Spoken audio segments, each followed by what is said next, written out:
ang quartic. Sa Casio kasi, cubic lang.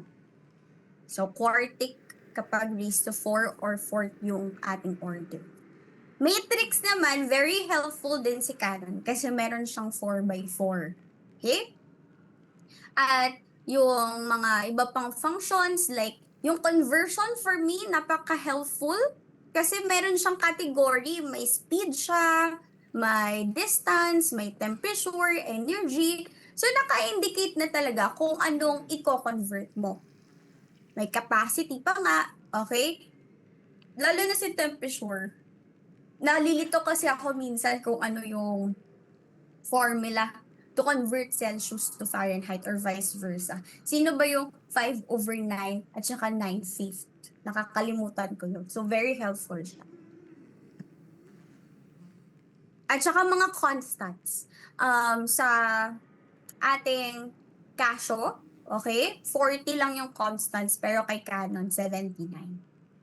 Lahat ba ma'am ng constant mahalaga? Oo naman. Kasi hindi lang naman mathematics ginagamit tong calculator eh. Kahit sa ESAS nyo, diba?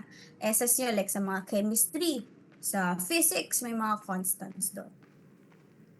So, yung mga unique na characteristics ni Canon, etong abs, okay? Tapos yung absolute value, yun yung abs, okay? Sana all may abs, no? At saka yung 79 built-in constants, at saka 172 conversion pairs. Then, yung angle, ito guys, para sa modulator. Tapos, yung LN, okay, parang mali lang yung kanyang arrow. Wait lang. Correct lang natin yung arrow. Okay, ito yung LN. Oops. Oh, bakit ano?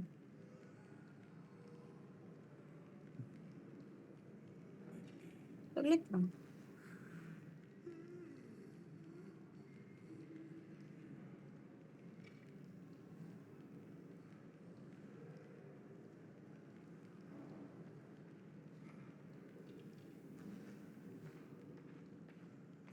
Huh? Bakit parang mali?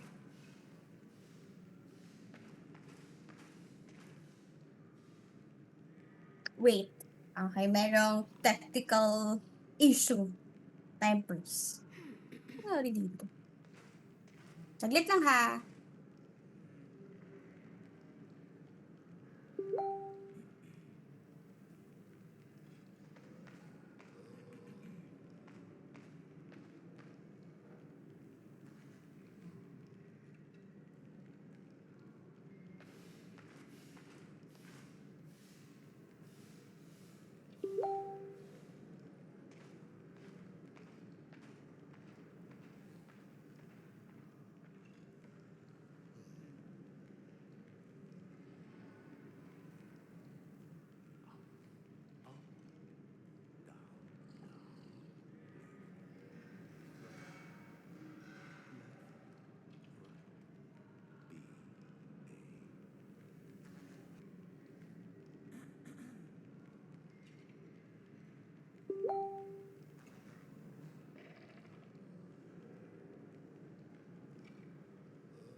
Okay na. Parang namang nataranta ako. Ano pa ano nangyari? Biglang nagloko. Ano ba naman? Okay, so ito yung mga arrow. Ayusin ko lang. Ito yung absolute value, tapos ito yung conversion. Nandyan din yung constants, guys. So, shift constant lang, or shift conversion. And then, okay, ito yung bar at saka angle dito. Kulang yung arrow. And, okay, ito yung ln. Okay, ln, logarithm of base n. Ito pala, sorry. Then, ano pa? Prime factorization. For example, ano yung factors ng 85? So ilagay mo lang 85 and then shift yung b. So mga bagong ano yan siya na wala nga sa ibang calculators. So syempre, parang inaano ko dito si Canon kasi nga partner natin siya ngayong gabi. So anyway, if you want to copy this slide, take a screenshot in 3, 2, and 1. Mag-start na tayo.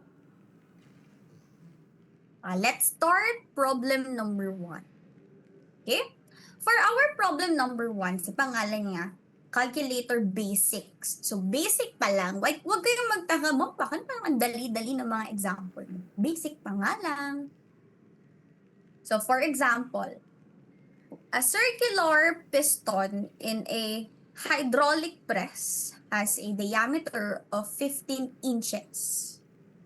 If the pressure applied to the piston is 250 kilopascal, what is the total force exerted by the piston in Newton? Okay, what is the total force exerted by the piston in Newton? Force. So, etong ano natin, first problem. Hala, may sagot na siya. May sagot na siya. Ano ba? Sige na lang. Anyway, steps to convert units. First step. Okay, our first step is to recall what is the formula of force. Ang given sa inyo guys, pressure and diameter. Sino nakakaalala ng formula ng force at saka involved yung pressure? Sige nga. Ano yung formula ng force? Na merong pressure.